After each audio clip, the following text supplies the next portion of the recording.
Resellers Life. My name is Chris. Today we are going to do a live stream of resellers. If you'd like to join, please email me at chris@dailyrefinement.com or DM me on Instagram at dailyrefinement.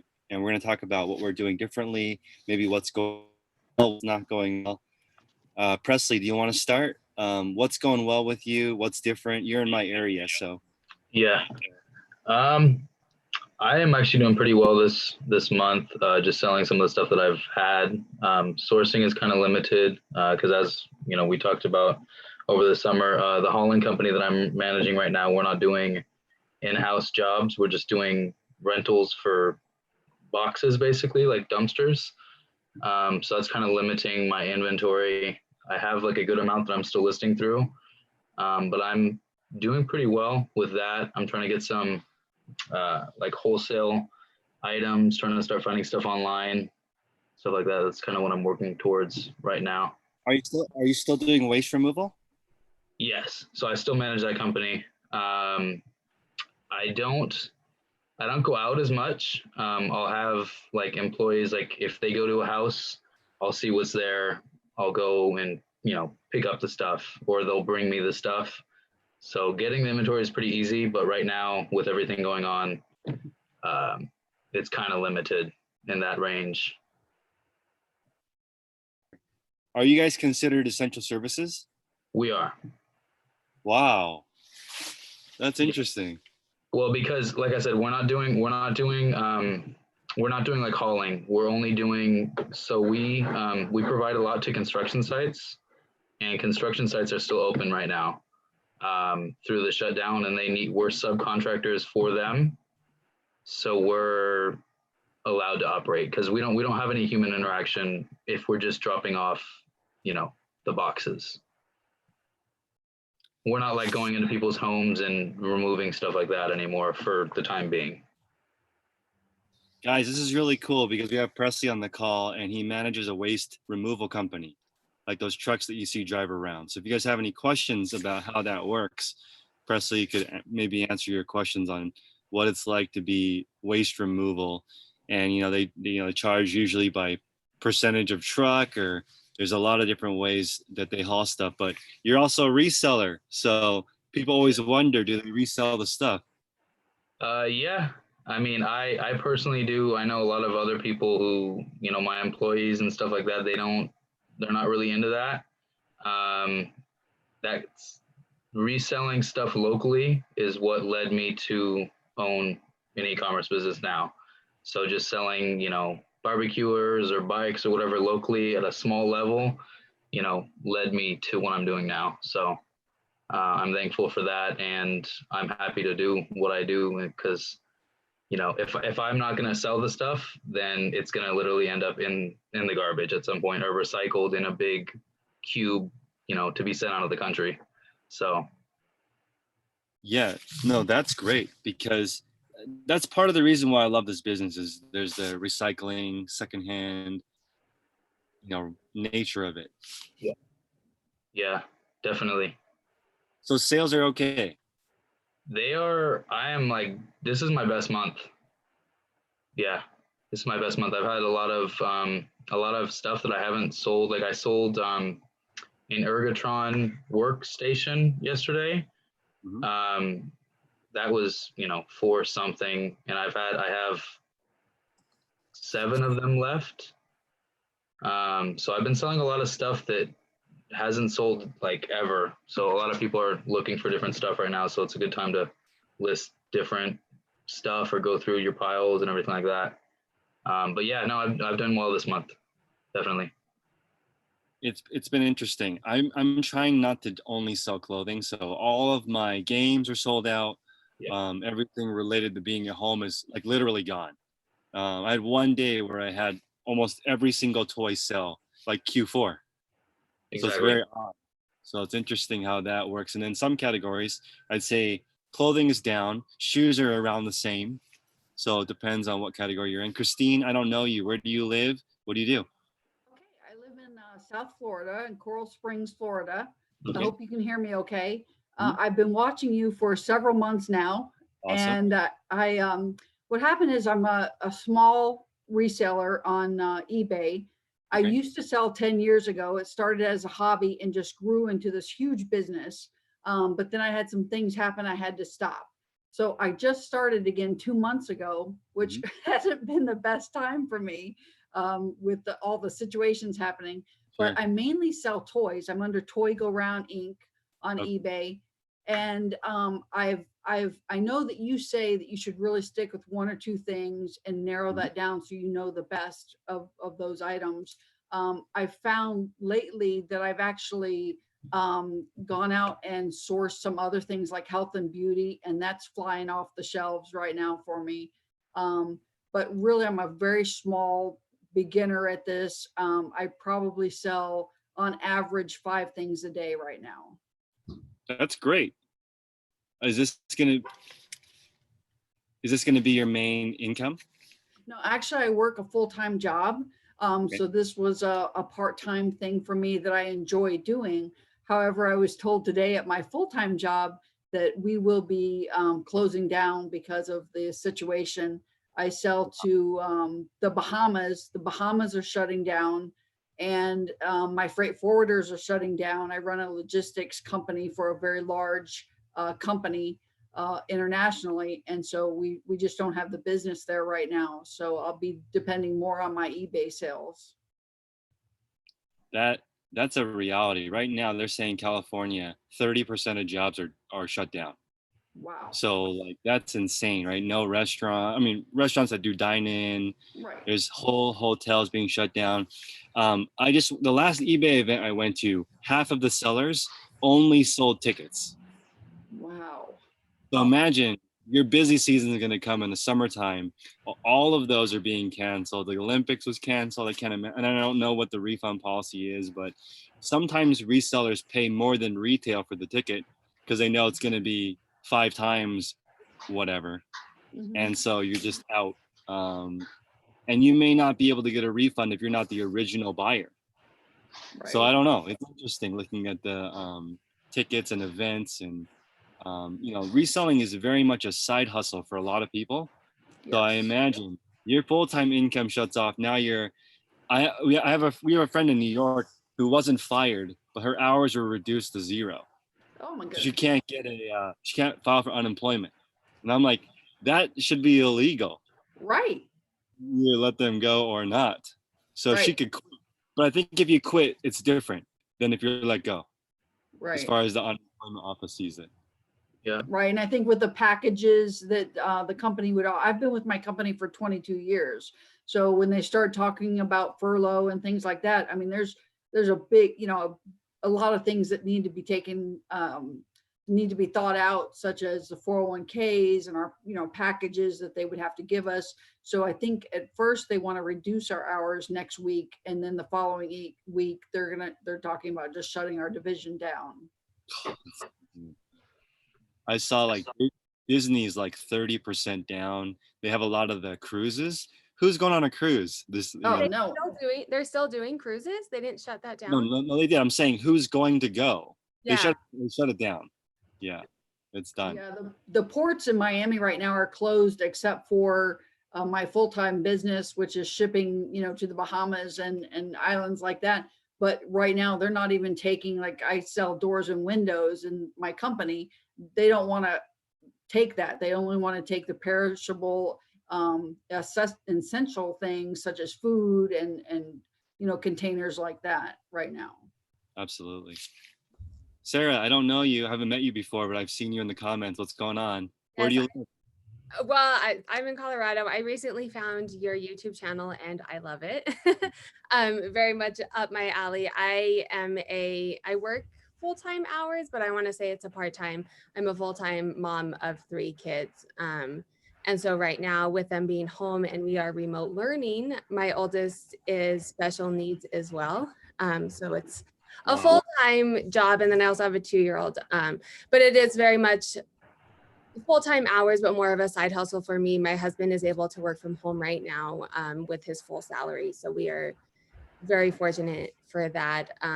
But I am recently on YouTube and trying to do a lot more hustle on YouTube as I cannot be outsourcing right now and bringing in reseller type things, trying to up my YouTube And then I also do like a dashboard for Poshmark, and trying to work on a new one of those to kind of diversify my income, since who knows when I'm going to be able to start sourcing again. I need to check out your dashboard. I haven't. I'll have to see what kind of stuff you track, because that's always exciting to me. And Liz is in the chat saying that your dashboard is awesome. So I'm Oh excited. yeah. I do love Liz, and we can, I mean, I do influencer things and reviews and stuff, so we can set up. What's kind of odd right now is YouTube is not a major income source for me, but I have noticed, because I've been at home more, that there's less ads, which makes sense because companies aren't spending money on marketing right now. So it's kind of odd. It's like everyone is at home. It's not necessarily, though, generating people a lot of ad revenue. Yeah. Are you noticing that because I'm newish, I'm on 300 hours away from being monetized. So that's like my push to get there. But are you noticing that your views are down as well? Because I've talked to other YouTubers that are like, oh, I'm not getting as many views because people's kids are at home now, or they're working at home, and like other things are happening. I'm not getting, right now, if I'm not talking about the pandemic, views are down. Yeah. So I think people are hungry for medical information or listening to doctors. And it seems like it very much is not like, we have known these types of viruses exist, and like there's certain planning and things that we can do, but it seems to be like everyone's waiting. When are we going to go back to work? When are they going to turn the economy back on? There's like a lot of unsureness, but I anticipate for YouTube overall, this is going to be great. I'm people are watching different types of content. Once they are tired of being panicky, they go and watch something more useful, like cooking, or, I imagine, 9/11 affected travel, but this is going to affect travel like crazy. People are going to be afraid to go places. So I feel like we've never been forced to stay at home. I can't imagine people who are like balancing. I've seen some crazy spreadsheets of like how to mom, resell, It's work at home, how to not kill each other. And like now I read, this is so silly, but like I wrote down how to clean every room in our place, because we're at home so much that I'm like, that it needs to be very clean. Otherwise we're just going to get really insane. That's only with 2 people. Imagine yes, 5 or 6. 5.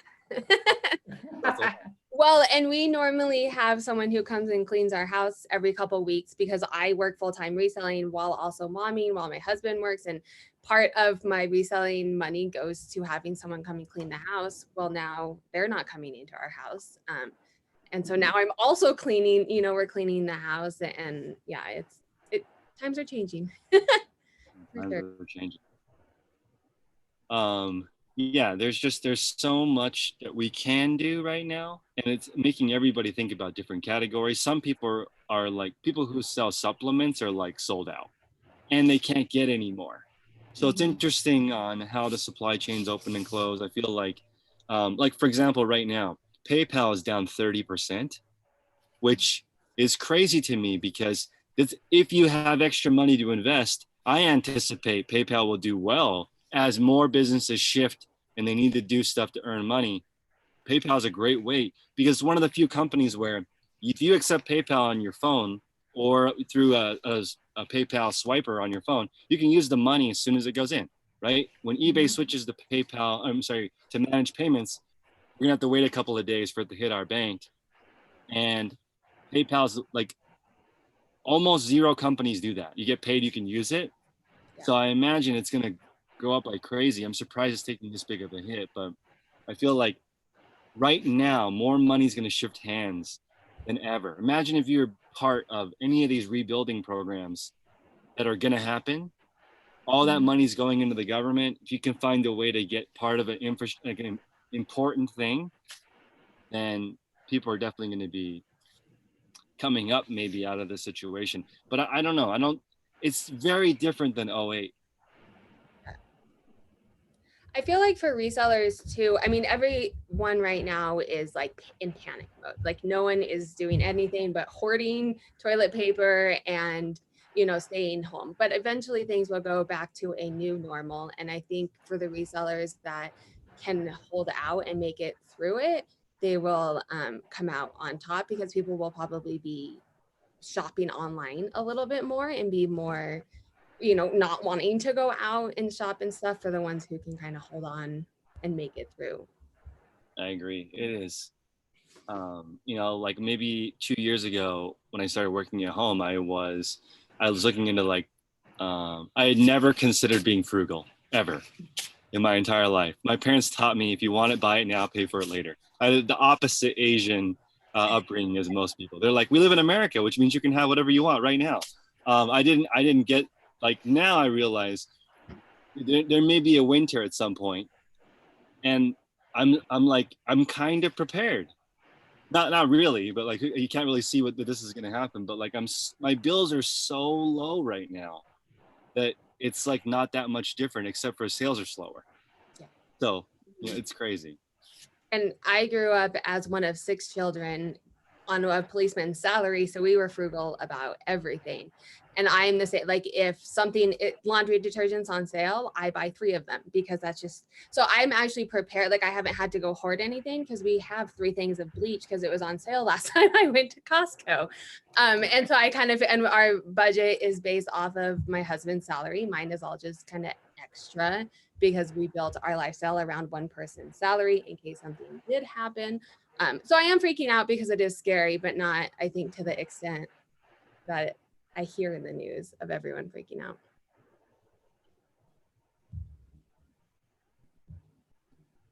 Chris, how are you? I feel like there's not there's a big distrust of the media, because there's so much fake stuff happening. Like, as an example, there's an article right now saying that the PayPal CEO sold 25,000 shares, which is a lot. It's like $1 million worth of stock.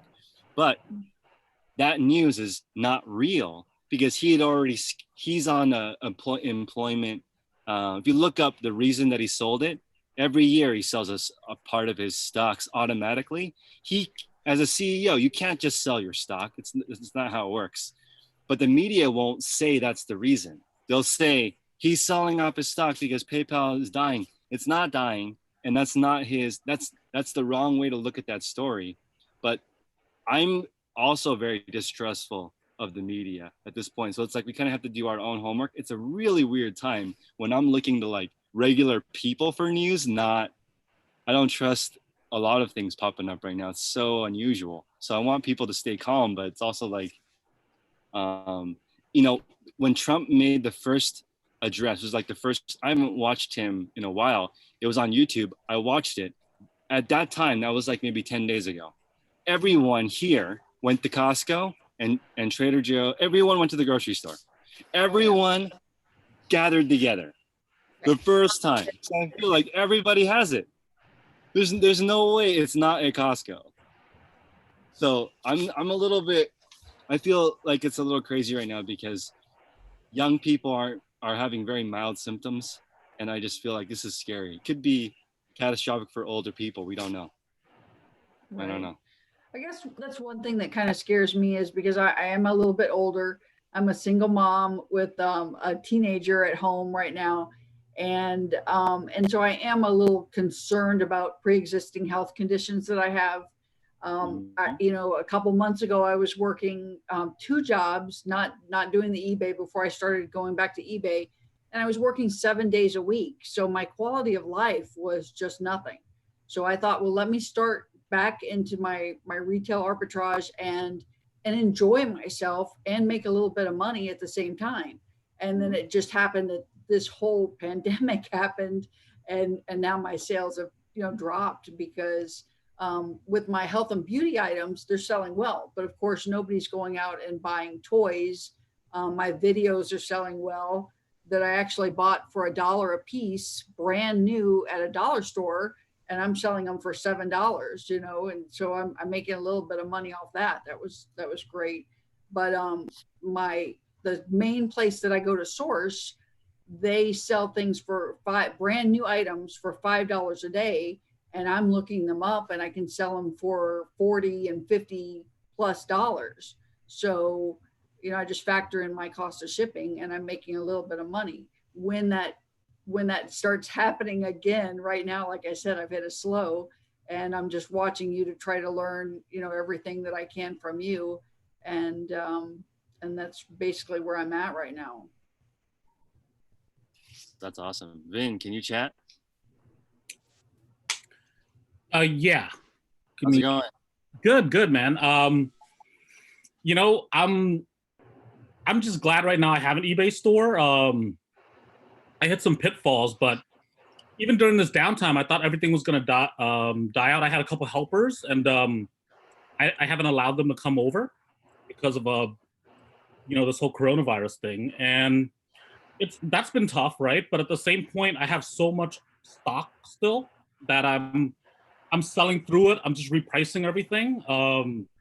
But what's been hitting me hard with eBay was previous to the coronavirus was I kept getting all these Vero violations, and companies would just say my stuff was counterfeit when it was an actual item that I took a picture of that's mine, and eBay couldn't do anything about it, and they banned me for like 7 days, and that kind of I lost a bunch of momentum, and I was like, man, I don't know if I want to do this, and it really sucks because I was a top-rated seller, but I just told myself that I have to like not be so connected to eBay. And luckily I had a second account, and we just started building back up again. And now I had to stop all my listings and go through every single item to make sure I didn't use any stock photos. That was all my photos, and didn't take anyone's descriptions either. So a lot of rebuilding back up, and then this happened, but actually the sales are slower, but I'm still maintaining at like 6,000 a month, 7,000 right now. That's a good lesson to learn, that if you're doing this in the long run, you really should use your own stuff, because yeah. Because it started when I first started, it was just a part-time gig. I started, the next thing you know, I'm at $7,000 in sales, right? Just like, because you just start posting yourself, and you're just trying to do everything as fast as you can on your phone. And then those listings, some of them didn't sell over time, and they've been up there a year. And those are the kinds of the ones I got flagged for. But yeah, those are the lessons that I've learned along the way. And now you just keep refining that process. But Vero's a tough one. And I've talked to eBay, and I mean, there's not much room that they allow you on that. No, so I'm going to show you guys right now. People are panicking, especially people who sell clothing. I sell clothing. I'm just going to share my screen really quick on traffic. So like, okay, this is when Corona news started to get crazy, right? So you can see, you guys should be monitoring your traffic anyway. Okay, look at how many organic views you get, how many external views you get. So I normally get like 1,000 organic a day. You can see here it's like 1,100, 1,200. Then during the coronavirus, it's like half, right?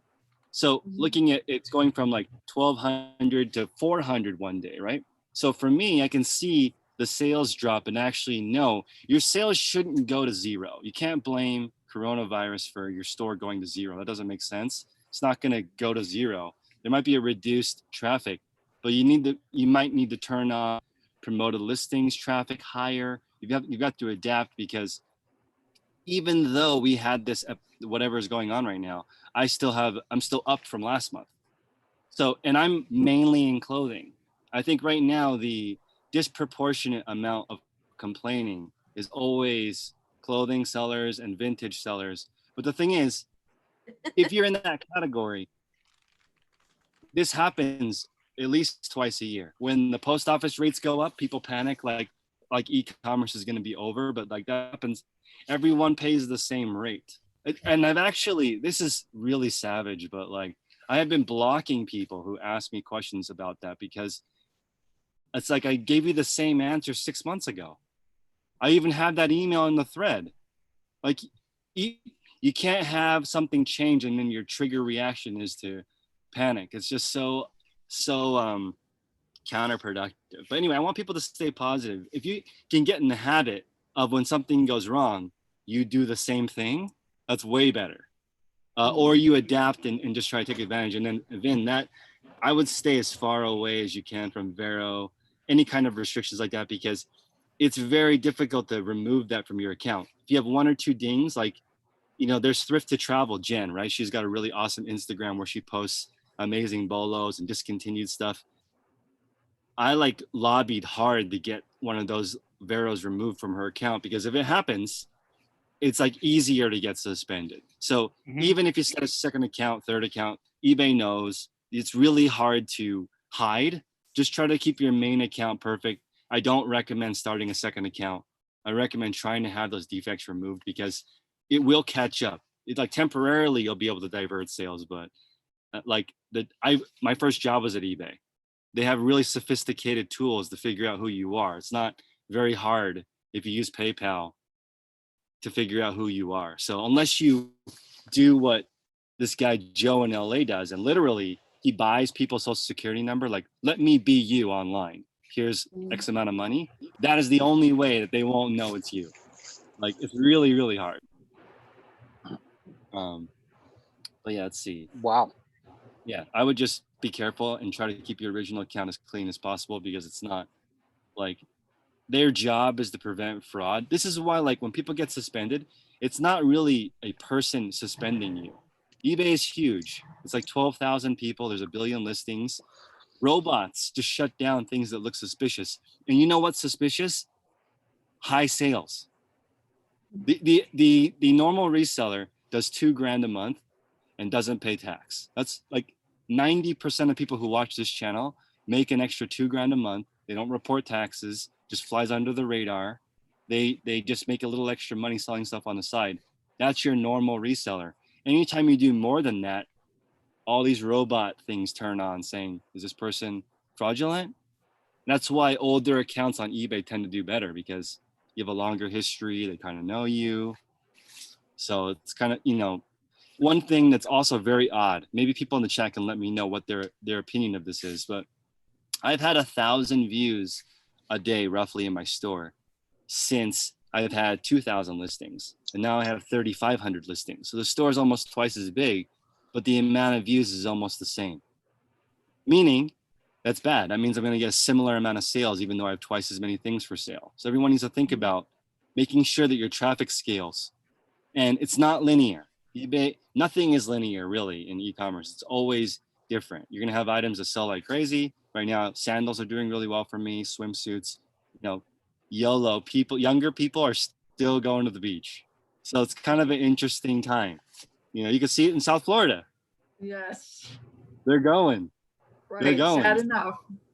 Yeah. So it's, you just got to pay attention. It's so interesting.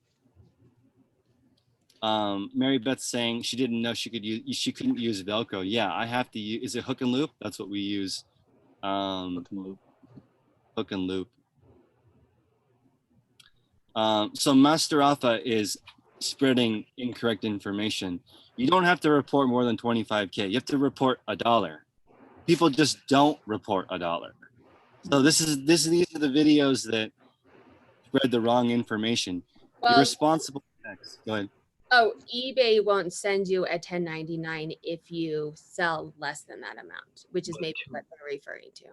But you have to report every dollar. Yeah, you're supposed to report every dollar. You won't get a 1099, but then also it's going to get more strict. You can see now these companies are collecting sales tax, and I'm getting messages like on Poshmark, I never had to pay sales tax before. You're a scammer. And I'm like, why don't you try to buy something from anyone on the site? And they're like, oh, you're right. Everything now charges sales tax, and it's remitted for the seller.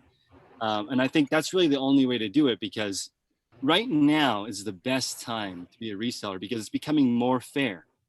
Before, actually, they should just remit income tax from it, because then all the people who suck at reselling would just go away because they're not making enough money. You'd have to actually know what you're doing to make any money. Right now, imagine I'm going to be paying 50 cents out of every dollar in tax. I'm competing against people who pay zero.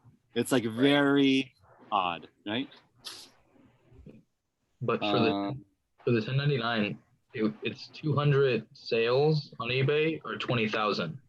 Right. I mean, you could be selling really cheap products and be under $1,000 gross revenue on eBay and still get 1099 through right. PayPal.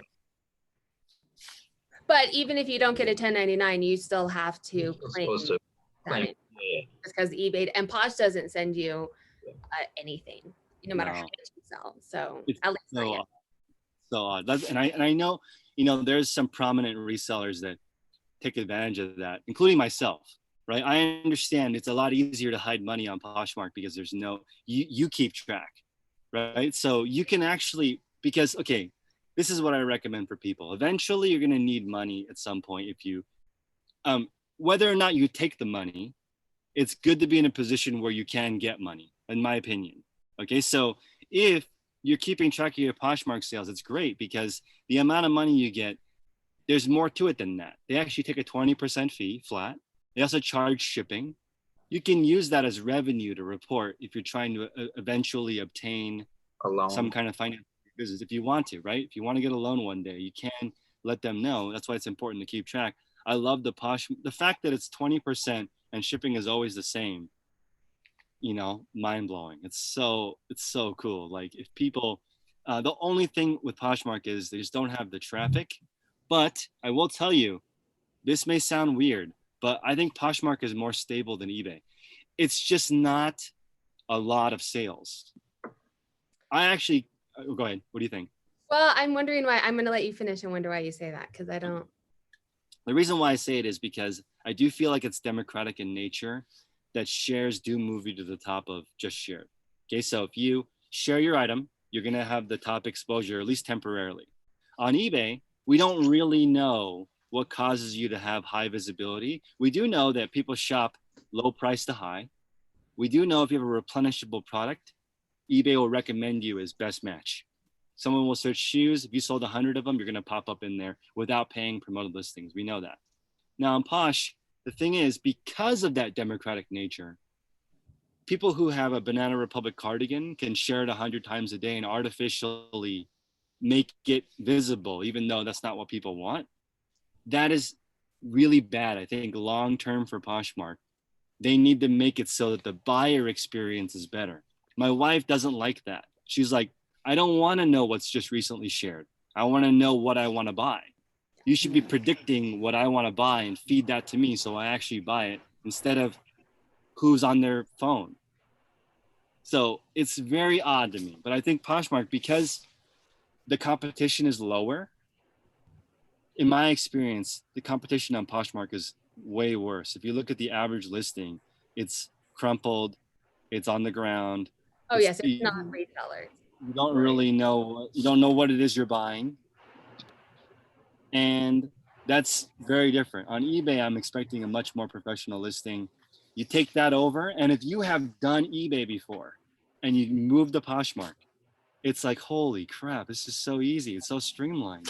It's so beautiful. So easy to keep track of, right? It's very different. I mean, I agree with what you're saying, but Poshmark also doesn't give you any tools to do a proficient job, which is what I have built a side business on, is giving resellers tools to do that. So thank you for that. But they don't give you the tools. And so besides just doing the sharing, which if you're on the phone all the time, you can do, you don't know how many views you have. You don't know, they don't give you any data at all to be able to do this and make the sales consistently like eBay does if you're doing consistent things on eBay. Yeah, I agree with you. It's there's no professional tools. Although the sales report is nice, but it's not, you don't have the ability to run sales. I just went to a all male Poshmark thing, which was nice. Yeah. Because I know some people complain, but I've been to like 10 Poshmark functions that are all women. So like, whatever. I went to one and they asked about business tools. There's no really easy way to run a sale. To get the notification to pop up, you do need to lower it lower than historical value to get any kind of more traction there. And a 20% fee does add up on a $50 item. $50 to $100 item, that's a big chunk of your sales. If you have a $50 to $100 item that ships first class mail, sometimes it's much better. The thing is, I do find that some of that stuff sells better on Poshmark. It's just, it's hard to make generalizations, but okay, let me back up. I'm happy I sell on more than one platform. That's diversifying for sure. I love it. I love how much I learned from Poshmark, and I do think the competition is worse. I think it's easier to be successful on Posh than eBay. On eBay, you have people like that store I reviewed this morning that has 6,000 items and they sell 2,500 a month. A lot. Very, very high sell-through rate. But they're at $12 to $15, including shipping. And they get all of their items for free. So imagine you're competing against someone with zero cost of goods sold that knows what they're doing. There's not many people like that on Poshmark that are operating 6,000 item closets and they got it all for free. Maybe they're, like they were a career woman and selling all their goods. But Presley, what's up? No, I was saying that I can relate with that because I have my cost of goods. I would say 80% of them are free. Yeah. See? Yeah. It gives me an So that's crazy. Yeah. Tomorrow I am going to an estate sale. So this is voted my best tip of 2018, which was network with realtors. So tomorrow I'm going to a open house, not an open house. I'm going to a pre-estate sale. They're going to do the estate sale Friday, Saturday, and Sunday. And the family is going to be there tomorrow to decide what they want to sell first. Right. So we'll go there and then they can either work out, you can either direct buy or consignment, depending on what the item is. So usually it's around 25-30% if you're just buying it outright, maybe 50-50 split if you take the nicer stuff. But that's like very interesting on a sense that if you're running an estate sale, those people make bank. They're using no money out of their own pocket and take a percentage of the whole estate sale. You don't have to have a lot of capital to resell. It's so interesting, Presley, that you're saying that 80%. Imagine being paid to take stuff away from people and then you get to sell it. Well, yeah, that's my life. So yeah, that's your life. Yeah, it's crazy. It definitely gives you an advantage. I still price stuff according to the market. I'm not gonna, do something super low just to get a quick sale, but it gives you more room to move around and still have your set profit margin that you want to make. So where do you get, are like just people donating to you? Yeah, I manage a hauling and debris box service here in the Bay Area. And so basically, similar to, Got Junk or, one of those kind of services. But we're an eco-friendly service, and we also do dumpster rentals, so debris boxes. The area that I live in, Chris, it's a pretty affluent area, and so the stuff that people get rid of is unbelievable. And yeah, it's crazy. That's amazing.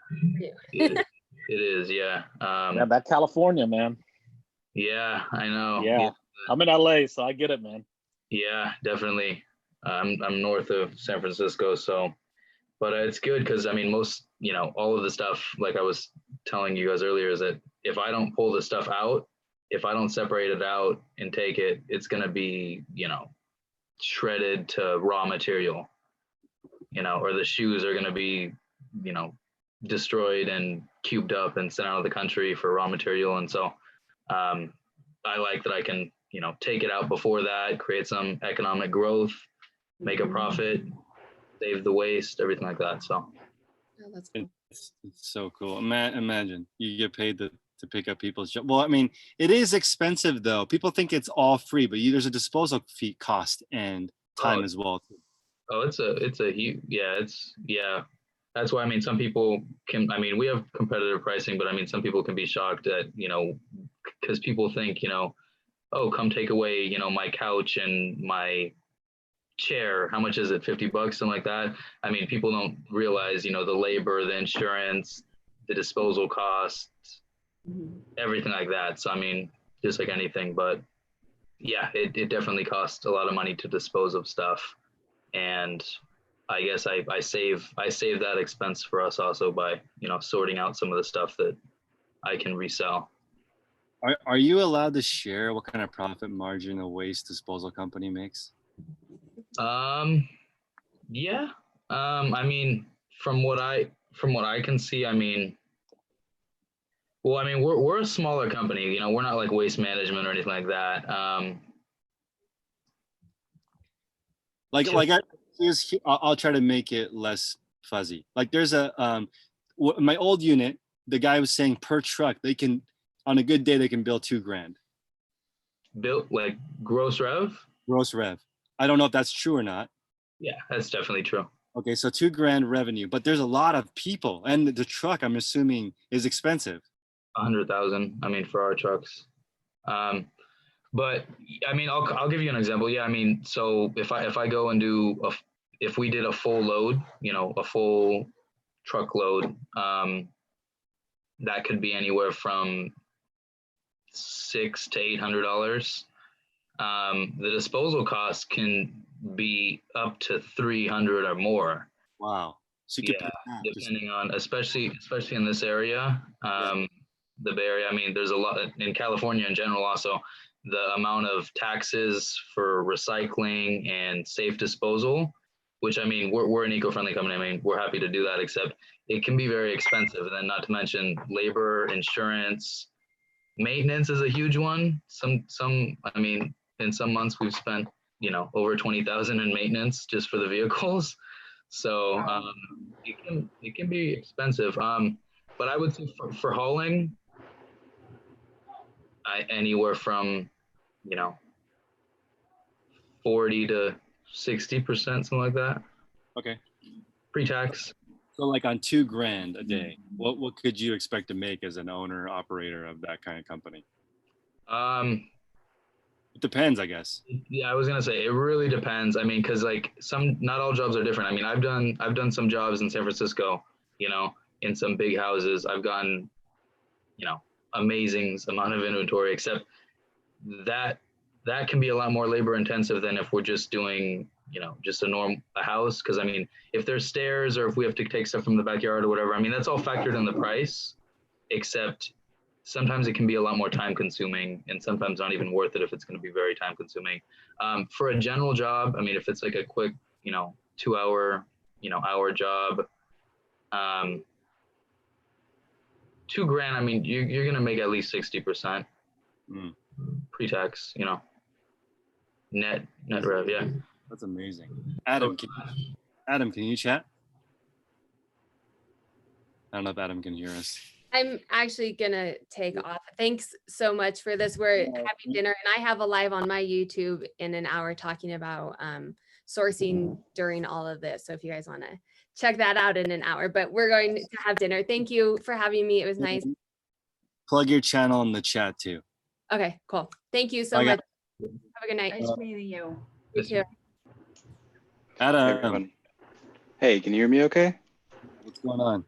Yeah, Hey, I'm sorry. I'm on my second desktop and the camera isn't picking up when I started the Zoom, so I was messing with it for a little bit here. It's all good. Where are you located? What are you working on? What's going well? What's not? So I'm in Pennsylvania, stuck at home like everybody else in the US, pretty much, it seems. So we started an eBay business a little bit ago, 5 months ago. One day I was at a local store called Surplus Outlet, and they sell like discount everything. And I use spray deodorant, and I was like, I wonder how much this goes for on eBay. I pay $1.29 for them each, and they go for like $5 on eBay. And I just randomly just listed it, and it sold. And ever since then, things have gone crazy. I just started sourcing. I started doing a bunch of research on how to grow the business, and it's to say the least, it's fun. Having our best week actually rate this week, $2,500 in the last 7 days. So doing pretty good with health and beauty stuff mainly, and home improvement. Actually, everyone's stuck at home. They seem to want to buy stuff to improve their homes. So it's kind of cool, but yeah, it's doing pretty well actually. Awesome, exciting to hear. Yeah, it's very addicting. If you can get it, if you can get your store to a certain size, you can kind of have predictable income at a certain level. But also just the fact that almost anything sells. Yeah, I kind of started this. I always liked eBay, and I always sold on eBay, just like little stuff here and there, but I find it super interesting that the bigger we get, kind of like it's just kind of like a snowball, really. Like you add more things, like we got a seller account, which we didn't have before. And then we got a wholesaler certificate in PA, so we're able to buy off like B stock. I don't know if you're familiar, but ever since we got that step, things just are going crazy, and it's great. It's great fun. I find it fun. I have a full-time job as well. My wife does this on the side, and this is kind of taken over her part-time job. So she's actually probably going to make this her part-time job instead of working where she works now. So, but hey, you know what? I did want to ask you guys, and I posted this in chat. I got a couple of responses, but let me pick your brain a little bit about Bonanza, because it seems to me like it's a no-brainer. You know, we can sync up with our eBay store. It imported everything, feedback, the store. It imported all of the listings, descriptions, and pricing. I never hear anybody talk about it though. So do you have any experience with that at all? I'm hooked up to Bonanza and Trugether. So, I mean, they're essentially free money to me. They sync perfectly. Sometimes they won't end the item on eBay and you need to go manually do it, but that's a small price to pay. Like you should check anyway to make sure it's removed, even if they say they remove it. Yeah, we actually had our first kind of bad experience with Bonanza. It didn't end an item on eBay, and it ended up we didn't have it anymore. But the buyer was really understanding, so that's nice. But what's the other platform that you said? Trugether. Trugether. I have to look into that. So I'm curious, why don't I hear anybody really talk about Bonanza? I think most reseller channels are news. So they're not strategy. My channel is actually really boring. So they're not looking at other ways to increase revenue. Most channels are not, but I don't know why. I guess it's because it's not a huge revenue stream, and it's not as sexy as Poshmark or Safari. I don't know though. It's a good question why it doesn't pop up. Also, it works better with brand new items or items with a SKU, because Bonanza pays for traffic just like every other site. So they want to pay for traffic on the best items they can. If you sell used clothing, they're not going to spend money on your listing to get people to look at it. I see. Well, I don't think, for the record, I don't think your videos are boring at all. They're super insightful, and it goes without saying, but I'm a huge fan of your channel. I think you do good stuff. Awesome. Thank you. So Reng is asking why we don't talk about Shopify.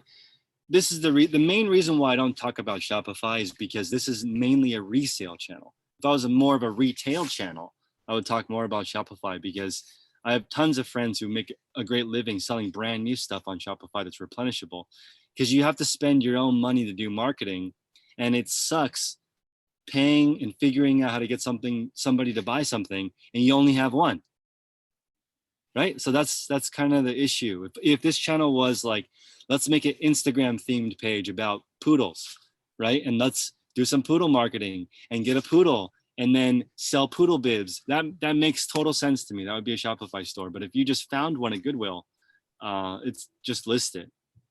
That's why. But that's why I don't talk about Shopify. I actually think that building an influencer / Shopify store is really smart, and you can actually sell that.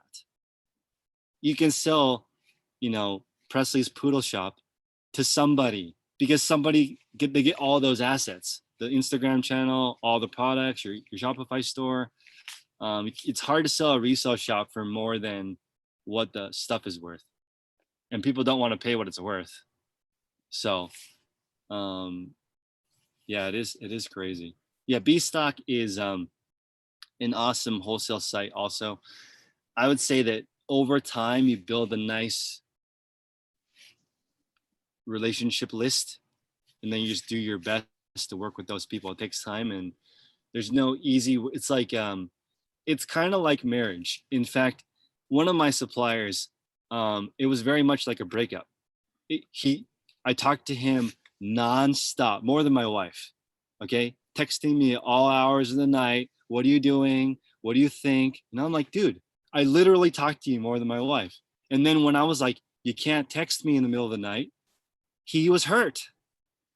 And I'm like, I don't want to be in this relationship. We're done.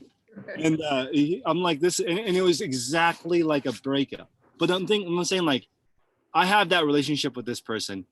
Somebody off the street can't just walk in and take over that supplier relationship because you know that person, right? So it's like, you need to try to get to that level. Imagine if your uncle is the supplier.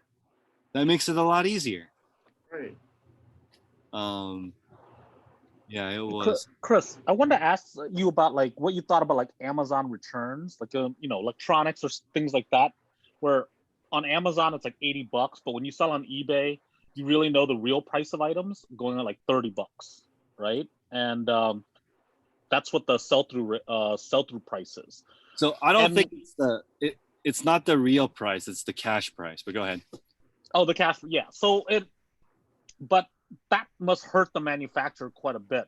Oh yeah. Having the returns go through that process, but Amazon creates the system of returns like this, and Yep. eBay is the only market to get rid of it, right? To move it. So, and that's why Vero's getting harder from those manufacturers too.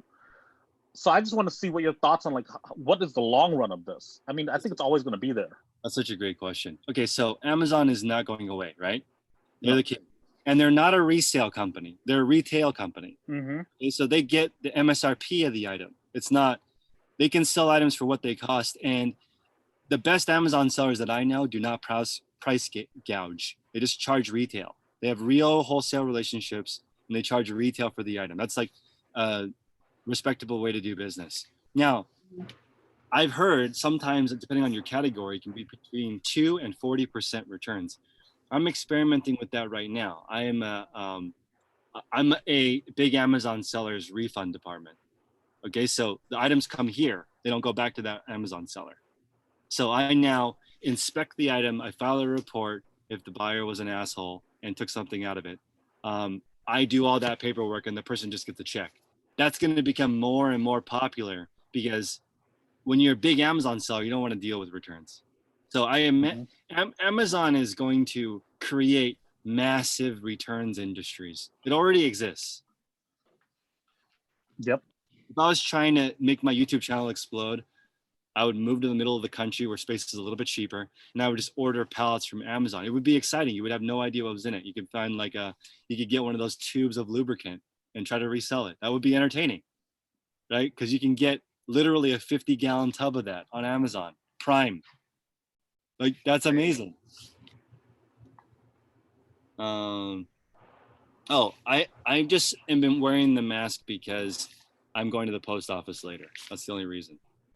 Because my pickup has been temporarily turned off because the office where I work out is closed. That's why I can work at a storage unit, because no one is here. It's just people who drive up to their unit, go in and go out. There's no interaction. The office is closed. They limited the hours. Yeah, that's the reason why I have the mask on. There's no one here. So, Chris, I was wondering, as far as buying wholesale, that's kind of what I'm trying to, because I want to scale. You know what I do. So I'm trying to scale. I want to get more wholesale relationships like you're talking about. Have you heard of directliquidation.com? Do you know any other? there's, let's see, there's B stock. There is, I think, I can't remember the name of it, but it used to be called Blue Lots. I think they were acquired by somebody. Blue Lots is in San Francisco. But there's only maybe, I think, about 5 levels of resale. There's the salvage, people who sell insurance claims. That's the lowest, the cheapest stuff, because essentially the company's writing off the whole thing.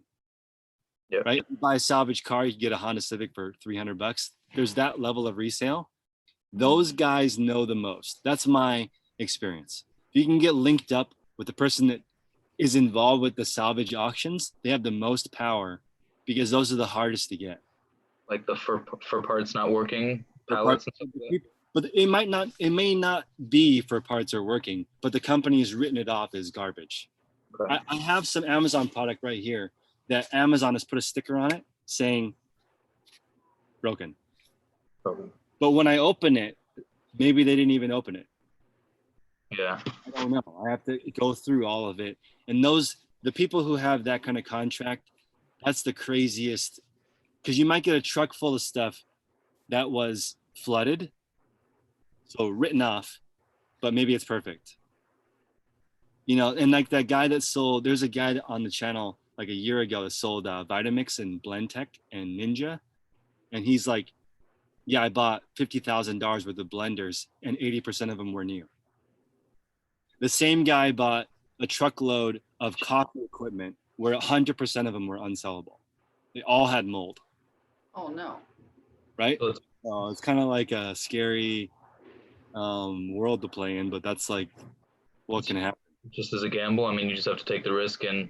And Vin, some of that is Amazon. On the way to Amazon, something happened to it. Yeah, I buy from someone who buys liquidation, buys lots, and they let me pick. I have a relationship where I can pick exactly what I want. So I minimize how much I buy, but it still builds up so much, man. I mean, there's just so much stuff. So much But stuff. I'm trying to buy less and have higher ASPs.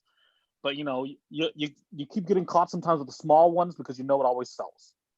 I'm right? always, that debate is like I like have nightmares about like, should I have high ASP or low ASP or a mix of both?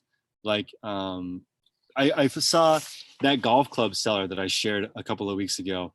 He has 3,000 sales a month and 3,000 items for sale. 100% sell through every month.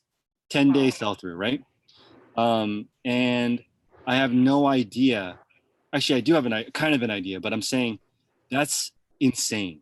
Imagine being that on point with your sourcing, right? Just, I'm not sure. He has obviously a small team. It's not solo, but definitely not more than 3 people. So 3 people total, 3,000 items in, 3,000 items out every single month, 100% sell through. That's like nuts. squad goal. You got to have all these connects in the right place. Amazing buyers. Yeah, it's amazing. Yeah, because 100% sell through is absolutely bananas. I mean, I try to find I'm a pretty good searcher for things, and I'm not even close to that. And it's just, pricing is everything. I know. Pricing, like I've been using Average Finder, and that's been pretty good. Yeah, it's amazing. And like I bought a lot from a golf course, and this guy had every single thing that I bought from the golf course, which means he probably knows 100 golf courses. So I bought literally last season's stuff. I had to buy all of it. And when I was listing it, the guy had every single model for sale. I'm like, damn, this is an established game. I just got lucky. I ran into a guy that does this, and then he was like, it's not available ever again. And I'm like, damn, I don't know how to get into it, but I discovered it looking at the the different lots. It's pretty interesting, but it depends. Right now, his store has tanked. I don't think rich people are playing golf right now. No. Right? So it's like kind of not a thing. And usually people who play golf are older. So it's not like, I don't know. I'm sure his business is a little uneven right now. So it's very, very interesting. Adam, what is it that you are working on right now? What are your challenges or goals right now? So I'm actually debating on whether I want to order right now, because I'm wondering if I place an order or win an auction or however I get it, is it going to get stuck somewhere and just sit and collect dust? That's what I'm thinking about right now, actually, because like it's a perfect time because my wife, who actually does primarily all the listing, really all the hard work, I just do the easy stuff, finding stuff to buy. She's home 24/7, right? So she could list all day if she really wanted to, but it's just a question of whether or not is it going to get stuck. In PA, it's not, there's not a ton there are a lot of cases, but we haven't gotten wind of any, statewide shutdowns, complete shutdowns, where you're shelter in place.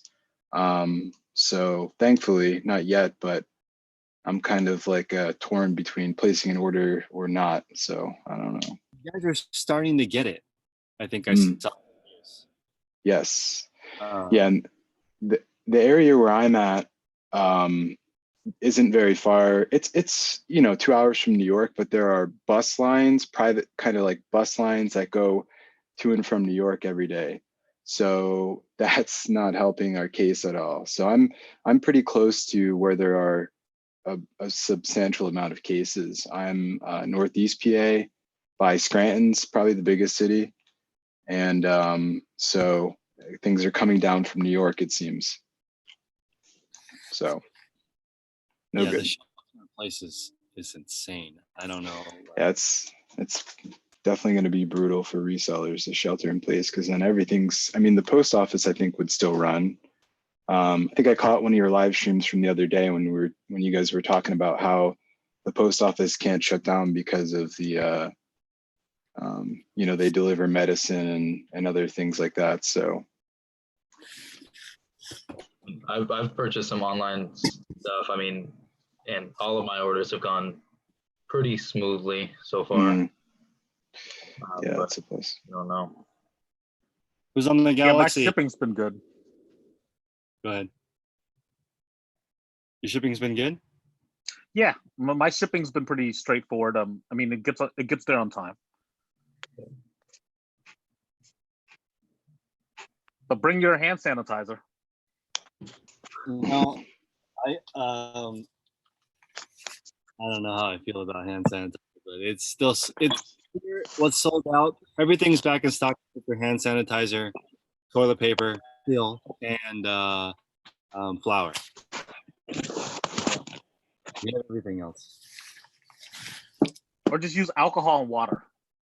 Alcohol and water. Yep. Wait, Galaxy Note 9. What's up? How you doing? How's it going? Where do you live? What's your name? What's going on? Tommy Henderson, Las Vegas, Nevada. Tommy, what's up? Oh, well, You're in a box room. used to be a garage, became a workplace this past week. I moved 300 boxes out of one of my storage units. Dang. So I think I know you. You have a lot of stuff. I have over 5,000 listings on one of my eBay stores. Yep. You complimented my sell-through rate previously. Awesome. How are you? I'm doing great. I'm trying not to touch my face, but yeah, life is Good good. luck. Yeah, it's easy to do. An interesting Easier said than done. time that we're living in right now. I think people are panicking, but I don't know what else. People, I don't know. We've never been told to do nothing. Hey, check this out. I'm going to show you this strip right out my garage window. All right.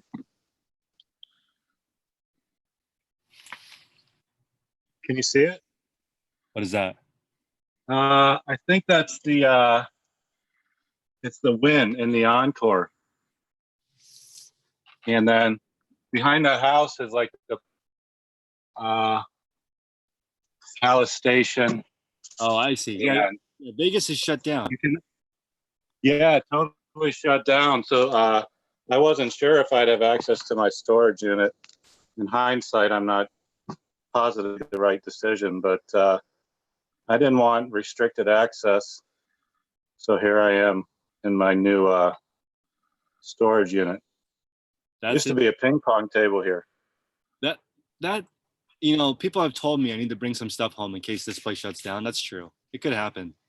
I mean, the office is already closed. I can't imagine. There's many unknowns. I mean, at the time I did it, I didn't know. I think they were just seemed like they were shutting everything down, and God forbid the post office or eBay shut down. But as long as they maintain, I'm going to stay open, and I welcome your orders. Awesome. Well, guys, I got to get back to shipping. Thank you for stopping by. Maybe I'll do this more often while we are in a shelter in place. Thanks for having me. Thanks, Chris. Yeah, thanks for having us, Chris. Take care. Take care, everyone. Thanks, guys. Really Guys. appreciate it. Good luck with the sales. Yeah. Thank you. All right, take care.